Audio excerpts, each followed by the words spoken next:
கடைசியா ஆண்ட பரம்பரை நம்ம தல தோனியோட எத்தனை பேர் கேப்டன்ஷிப் பண்ணாலும் தல தோனியோட சென்னை சூப்பர் கிங்ஸோட ஸ்குவாட சொல்றாமாப்ல. ருத்ராஜ் கெய்க்வாட், ஷெய்க் ரஷீத், ஆண்ட்ரூ சித்தார்த், ராகுல் Tripathi, Devon Conway, Thala Dhoni, Vansh Bedi, Shivam Dube, Ravindra Jadeja, Vijay Shankar, Deepak Hooda, Anshul Kamboj, Rachin Ravindra, Jamie Overton, Kamlesh Nagarkoti, Ramakrishna Ghosh, Ravichandran Ashwin, Sam Curran, Matheesha Pathirana, Shreyas Gopal, Mukesh Choudhary, Nathan Ellis, Gurjapneet Singh, Noor Ahmad, Khaleel Ahmed. Okay, again playing லெவனுக்குள்ள போறதுக்கு முன்னாடி ஸ்குவாட சொல்லும் போது தோனியை தல தோனின்னு அட்ரஸ் பண்ணதுக்கு தேங்க்ஸ் மாப்ள. இல்ல ஒரு சில இதெல்லாம் நான் வந்து என்னதான் வந்து ஆர்ச் ரைவல்ஸா இருந்தாலும் ஒரு சில இதெல்லாம் நான் ஒத்துக்கிட்டு தான் ஆகணும். ஓகே, அப்படியே பிளேயிங் லெவனை நாங்க ஒன்னு ப்ரெடிக்ட் பண்ணி வச்சிருக்கோம், அதை சொல்லிடுறோம்.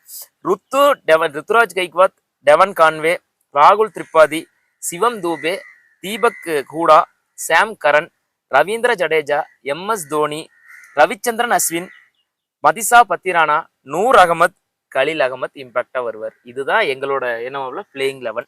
இதுதான் எங்களோட மேக்ஸிமம் இதுதான் இருக்கிறதுக்கு அதிக வாய்ப்பு இருக்குது. இந்த 11 தான் இருக்க போகுது. இதுல வேணா ஒண்ணு எந்த இடத்துல அன்சுல் கம்போஜ உள்ள கொண்டு வர முடியும்னு பாக்குறதுக்கு வாய்ப்புகள் அது பார்க்கலாம். இன்கேஸ் டெவன் கான்வே வந்து ஏதோ காயம் அந்த மாதிரி ஏதாவது இருந்தாலும் அப்படியே லைக் டு லைக் ரீப்ளேஸ்மென்ட் எடுத்துக்கிறாங்க, வாய்ப்பு இருக்கு. இதுதான் வந்து மேக்ஸிமம். அதே மாதிரி இன்னொன்னு சொல்றாங்க, அது எப்படி சொல்றது, அது நான் அது நிதில பேசும்போது சொல்றேன், அது அந்த இடம் வரும்போது சொல்றேன். ஏன்னா இப்போ ஓப்பனிங் போயிடும். Again one of the successful opening combo. போன வருஷம் டெவன் கான்வே இல்லாதனால கொஞ்சம் நிறைய சிரமப்பட்டாங்க. ஏன்னா ஓப்பனிங் காம்பினேஷன் கிராக் பண்றதுக்கு வந்து ரவீந்திரா வந்து நல்லா ஆரம்பிக்கிற மாதிரி இருந்து அவுட் ஆயிடுறாரு. அந்த மாதிரி வந்து நிறைய ஒரு 2 மேட்ச் ஓப்பனிங் எக்ஸ்ப்ளோசிவா பண்ணாரு. But badly missing Conway last year. போன வருஷம் வந்து ரொம்ப மிஸ் பண்ணாங்க சென்னை சூப்பர் கிங்ஸ் பொறுத்த வரைக்கும். இந்த வருஷம் அந்த ஓப்பனிங் காம்பினேஷனை கிராக் பண்ணிட்டாங்க. ராகுல் திரிபாதி ரீசெண்டா வந்து நல்ல ஃபார்ம்ல இல்ல. ஆனா ஒண்ணு என்னன்னா, இந்த எங்களோட ஹிஸ்டரி எங்களோட ஹிஸ்டரி படி பார்க்கும்போது ஒரு பிளேயரை, ஒரு அன்சக்சஸ்ஃபுல் பிளேயர், அதாவது நல்ல பொட்டன்சியல் உள்ள அன்சக்சஸ்ஃபுல் பிளேயரை சக்சஸ்ஃபுல்லா மாத்தின அந்த ஹிஸ்டரியில பார்க்கும்போது திரிபாதி வில் டன் வெல். அது அந்த ஒன் டவுன் கார்டை வச்சுதான் நீங்க அந்த சக்சஸ்ஃபுல்லையும் கொடுத்துருக்கீங்க. ஆமா, ஒரு உத்தப்பா, ஒரு ரஹானே, அந்த மாதிரி வந்து ஒரு ஒன் டவுன் வர்ற பிளேயரை வந்து சூப்பரா பண்ணிருக்காங்க. அப்படி இருக்கும்போது திரிபாதியோட ஃபார்ச்சூன்ஸ் மாறறதுக்கு வாய்ப்புகள் உண்டு. நெக்ஸ்ட் சிவம் தூபே பாத்தீங்கன்னா போன வருஷம் 7 மேட்ச் ஆடினாரு. அது வேற சிவம் தூபேவும், அடுத்த 7 மேட்ச் வந்து நீயாடா சிவம் தூபேங்கிற மாதிரி ஆடினாரு. இல்ல உண்மைதான், அந்த கன்சர்ன் எங்களுக்கு இருக்கு. ஏன்னா அந்த லாஸ்ட் 7 மேட்சஸ் கன்டினியூ பண்ண சிவம் தூபேவோட ஃபார்ம் தான் இப்போ ரீசன்ட் ஃபார்ம். ஏன்னா அந்த அளவுக்கு ஃபார்ம் ஆஃபீஸ் இதுல இல்ல. அந்த ஒரு ஸ்பின்னர் வந்தாலே ஒரு 6 அடிக்கிற அந்த இதுல இல்ல. பட் அந்த பொட்டன்சியல் இருக்கு. எகைன் ஸ்டீஃபன் ஃபிளமிங் கையில தான் இருக்கு, அவரை கொண்டு வந்துருவாருன்னு. போன வேர்ல்டு கப்லயும் அப்படித்தான் அவர் நம்பி எடுத்துக்கிட்டு போனாங்க. ஒன்னும் அந்த அளவுக்கு பண்ணல. எகைன் தீபக் ஹூடா, எனக்கு அவர் ரொம்ப பிடிக்குங்க. ஆமா, நல்ல எனக்கு தான் நல்ல பிக்குன்னு தான் தோணுது, செம பிக். ஏன்னா அது சென்னை மாதிரியான ஒரு பிரான்சிஸ்க்கு தீபக் கூட செமையா செட் ஆவார்னு தோணுது. அடுத்து சுட்டி குழந்தையை அழுங்காப்புல தூக்கிட்டு வந்துட்டீங்க. ஆமா, சாம் கரன் நல்ல பிக். அது 2.40க்கு செம ஸ்டீல்னே சொல்லலாம். ஸ்டீல் தான், நல்ல ஸ்டீல் தான். அப்புறம் திருப்பி உங்க கோரை எடுத்துட்டீங்க. ஆமா, ஜடேஜா, தல, அஸ்வின் ஹோம் கம்மிங். உண்மையாலுமே வந்து அவரோட லேட்டரல் பார்ட் ஆஃப் இன்னிங்ஸ்ல இருக்கிறாரு. அப்படி இருக்கும்போது அந்த அவர் முடிக்கும் போது வந்து ஒரு ஹையில முடிக்கணும், ஒரு சென்னையில முடிக்கணும்னு ரொம்ப ஆசைப்பட்டுக்கிட்டு இருந்தாரு. இந்த வருஷம் எடுத்துருவாங்களா, இந்த வருஷம் எடுத்துருவாங்களா. ஆனா கொஞ்சம் ஓவர் பிச் தாங்க. ஓகேங்க, பரவாயில்ல. நீங்க அப்படி பார்த்தா 4 கோடிக்கு இவர் கான்வேவ ரவீந்திரால தூக்கிட்டு வரும்போது அந்த 4 கோடிக்கு செலவு பண்ணிட்டேன்னு எடுத்துக்க வேண்டியதான். பதிரானா உண்மையாலுமே ஒரு சூப்பர் பிக் தான் அவர் இருக்கிறதா. அடுத்து நூர் அகமத். நூர் வந்து ஒரு 5 கோடிக்கு எடுத்தாங்க. அப்புறம் 5 கோடிக்கு எடுத்துட்டு அங்க RTM போட்ட உடனே சரி என்ன ஹைக் பண்றாங்க நானும் பாத்துட்டே இருந்தேன். டக்குன்னு 10ன்ட்டாங்க. அவன் பார்த்துட்டு 10 எனக்கு வேண்டாம் அப்படின்ட்டான். அவ்வளவு எப்படி சொல்ற, நிறைய விமர்சனங்கள் இருக்கீங்க. பட் வந்து பண்ணிட்டாருன்னு ஓகே. பொட்டன்சியல் இருக்கு, நல்ல ஃபார்ம்ல இருக்காரு, நல்ல பிளேயர், சிஎஸ்கே சூட் ஆவாரு, சேப்பாக் ஸ்டேடியத்துக்கு ஆடுறதுக்கு பிரைம் பவுலர், எல்லாம் ஓகே. பட் பிரைஸ் கொஞ்சம் அதிகமான நிறைய விமர்சனங்கள் வைக்கப்படுது. என்னோட பாயிண்ட் ஆஃப் வியூல கரெக்டான பிரைஸ் தாங்க. ஏன்னா 100 அகமத்தை 10க்கு நீங்க இது பண்ணலன்னா GT அசால்ட்டா கொத்திட்டு போயிருவாங்க. ஏன்னா GT ஆக்ஷன் வர்றதுக்கு பிளேயர் எடுக்கிறக்காக இல்ல, தமிழ்நாட்டு பிளேயர் ஆப்கானிஸ்தான் பிளேயர் எடுக்கிறக்காக. அதனால நம்ம 10 கோடி கொடுத்தா பாருங்க. இப்போ ஃபர்ஸ்ட் வந்து ரஷீத் கான் மட்டும்தான் வந்து எங்க ஆடுனாலும் வந்து கண்டிப்பா லெவல்ல இருப்பாரு. ஆமா, இப்ப அது 3 பிளேயர் அளவுக்கு வந்துருச்சு. ஆப்கானிஸ்தான்ல பாத்தீங்கன்னா 100 அகமது டெஃபினைட் 11 சென்னையில, அதே மாதிரி அல்லாஹ் ஹசன்ஃபர் டெஃபினைட் 11 மும்பைல. கண்டிப்பா ஆப்கானிஸ்தான் கிரிக்கெட் வந்து வர எவ்வளவு ஆயிட்டு தான் வராங்க. எல்லா பேட்டர்ஸ் தான் வரலையோ தவிர, அதாவதுங்க என்னைக்குமே எல்லா கண்ட்ரிலயுமே இப்போ ஒண்ணும் இல்லை. இப்ப இந்தியாவில இருந்து நிறைய பேட்டர்ஸ் வர்ற காரணம் சச்சின் தான் ஒரு ஐடியல். பாகிஸ்தான்ல இருந்து நல்ல பேஸ் பவுலரே வர்ற காரணம் வாசிம் அக்ரம் ஒரு ஐடியல். அந்த மாதிரி ஆப்கானிஸ்தான்ல இருந்து தொடர்ந்து நல்ல ஸ்பின்னர்ஸ் வர்ற காரணம் ரஷித் கான் தான் அங்க ஐடியல். ஸோ அதை வச்சு தான் அங்க ஃபாலோ பண்ணி வருவாங்க. ஏன்னா டிட்டோவா ஒரு லெஃப்ட் ஆர்ம் ரஷித் கான், நூர் அகமது, அதே ஆக்சன், அதே மாதிரி தான் அல்லாஹ் ஹசன் பர், அதே மாதிரி தான் முஜிபுர் ரஹ்மான், அதே மாதிரி தான் முகமது ரமி. இது மாதிரி ஸ்பின்னர்ஸ் நீங்க அடிக்கிட்டே போகலாம். இன்னும் நிறைய ஸ்பின்னர்ஸ் ஆப்கானிஸ்தான்ல இருந்து வருவாங்க. வாங்க. எனக்கு இல்ல ஆப்கானிஸ்தான் எனக்கு ரொம்ப உடன்பாடு உண்டு. ஆப்கானிஸ்தான் நிறைய ஆடணுங்கிறதுல. கண்டிப்பா கண்டிப்பா. கடைசியா வந்து இம்பாக்ட் பேர கலீல் அகமது வருவாருன்னு. ஆறு அன்சுல் கம்போஸ். இவங்க 2 பேர்த்துல யாரோ ஒருத்தர் இல்லங்க. அன்சுல் கம்போஸ் பேர் கலீல் அகமது வருவாரு. லெஃப்ட் ஹேண்ட் பவுலர், இத்தனைக்கும் பவர் பிளே பவுலருங்க போது வந்து நீங்க கண்டிப்பா அவருக்கு தான் போவீங்க. ஆமா.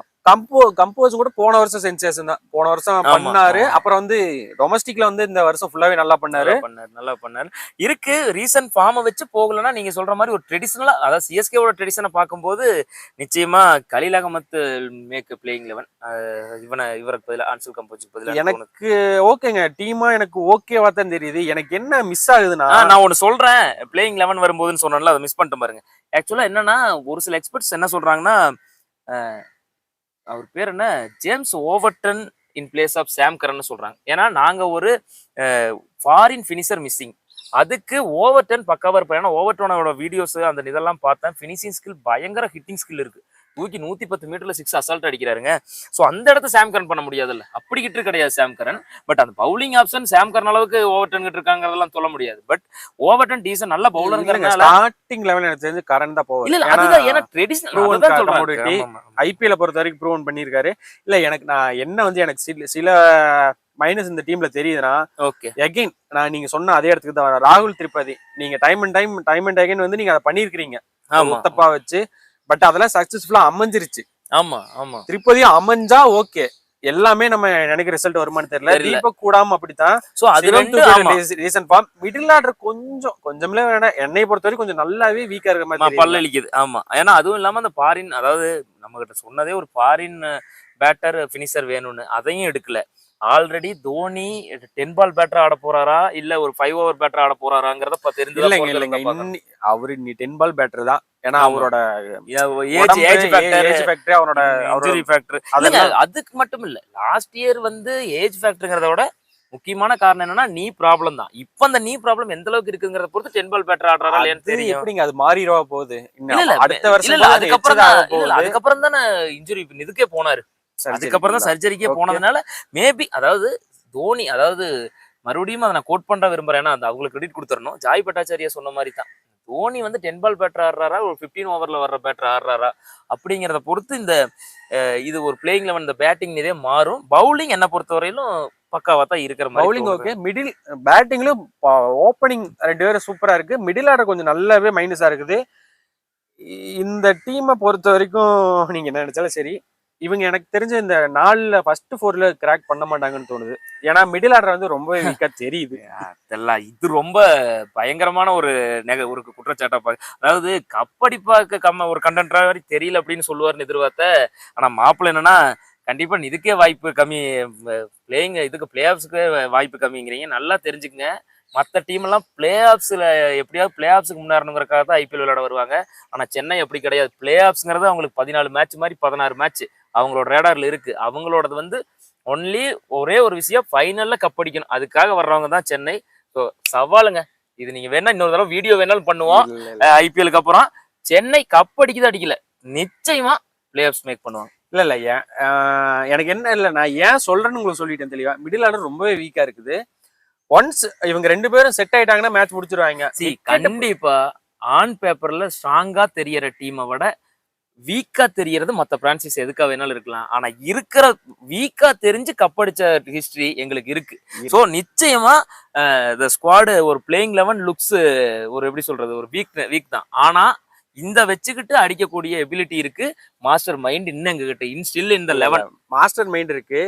நீங்க சொன்னீங்களா இந்த ஹிஸ்டரி எங்களுக்கு இருக்குன்ட்டு. நான் எனக்கு என்னமோ இந்த வருஷம் அந்த ஹிஸ்டரி எல்லாம் ரிப்பீட்னு தோணுது.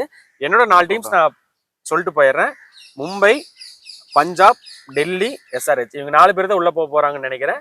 சென்னை வரமாட்டாங்கன்னு நினைக்கிறேன். அதை மீறி வந்து அடிச்சீங்கன்னா உண்மையாலுமே கட்ஸ் இருக்கு ஒரு பெரிய டீம்ன்ட்டு அன்னைக்கு ஒத்துக்கிறேன். அந்த வீடியோல அது தனி ஒரு வீடியோவே பண்ணுவோம். அந்த வீடியோல அதை பத்தி பேசுவோம். நீங்க என்ன சொல்லலாம் நான் கேட்டுக்கிறேன். எனிவேஸ் இருந்தாலும் வாழ்த்துக்கள். நன்றி. கப் அடிச்சுட்டு சந்திப்போம். அதாவது நெக்ஸ்ட் நிச்சயமா மாப்பிள்ளை கூட்டிட்டு வந்து நான் வீடியோ பண்றோம். ஐபிஎல் முடிஞ்சு வித் சென்னை சூப்பர் கிங்ஸ் அடிச்ச கப்போட. Okay, thank you. தேங்க்யூ. வீடியோவை தொடர்ந்து பாருங்க. இன்னும் இது கிரிக்கெட் வீடியோஸ் மட்டும் இல்லை, நம்ம தொடர்ந்து பாலிடிக்ஸ் எல்லாமே பேசிட்டு தான் இருக்கோம். முக்கியமான விஷயம் எல்லாத்தையுமே அட்ரஸ் பண்ணிட்டு தான் இருக்கோம். அது இன்னும் டிஃப்ரெண்ட் வேல ப்ரெசென்ட் பண்ணுறதுக்கும் ட்ரை பண்ணிட்டு தான் இருக்கோம். We are still in the trying process. So இன்னும் புதுசாக ட்ரை பண்ணி நல்ல வீடியோஸ் கொடுக்குறோம். மறக்காம சப்ஸ்கிரைப் பண்ணுங்க, ஷேர் பண்ணுங்க, லைக் பண்ணுங்க, கமெண்ட் பண்ணுங்க. இந்த எஸ்எஸ்எல்சியை மறக்காம பண்ணுங்க. நெக்ஸ்ட் வீடியோவில் சந்திப்போம். Take care, bye. ஒரே நிமிஷம். என்னன்னா இன்னைக்கு வந்து எதர்ச்சியா வந்து வீடியோ பண்ணலான்னு கூப்பிட்டான். நான் வந்திருக்கேன். நான் ப்ளூல வந்திருக்கேன். ஏன்னா நான் வந்து மும்பை ஃபேன், உங்களுக்கே தெரியும். மென்னின் எல்லோவே வந்து நீ ப்ளூல வந்திருக்காரு. இதுல வந்து இயற்கையா வந்து இந்த வருஷம் ப்ளூ தான் வந்து கப் அடிக்குன்னு சொல்லுது. அதை மீறி வந்து எல்லோ அடிக்குதாங்கிறத பார்ப்போம். ஓகே, அது நானும் லாஸ்ட் பஞ்ச் ஒன்று சொல்லி முடிச்சுக்கிறேன். I am always proud to be an Indian. Indian blue வேற, மும்பை இந்தியன் வேற. I am Indian. Okay, thank you.